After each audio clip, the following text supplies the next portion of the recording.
خبر شامل کرتے ہیں سعودی عرب کے شہر جدہ سے رپورٹ۔ قاضی محمد ناصر قادری جدہ میں مقیم ہزارہ کی ممتاز کاروباری اور سماجی شخصیت راجہ محمد بشیر کی والدہ کے انتقال پر تعزیتی تقریب، پاکستانی کمیونٹی کی بھرپور شرکت۔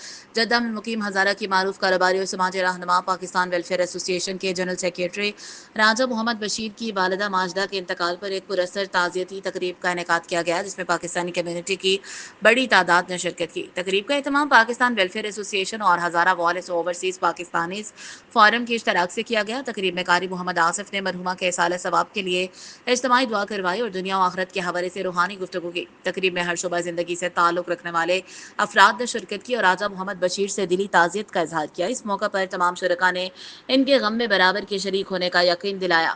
راجہ محمد بشیر نے تقریب میں شرکت پر تمام احباب کا شکریہ ادا کرتے ہوئے کہا کہ مشکل وقت میں اپنوں کا ساتھ اور خلوص انسان کی زندگی کا سب سے قیمتی اثاثہ ہوتا ہے۔ انہوں نے کہا کہ کمیونٹی کی طرف سے جو محبت، ہمدردی اور تعاون ملا، وہ اسے کبھی نہیں بھلا سکیں گے۔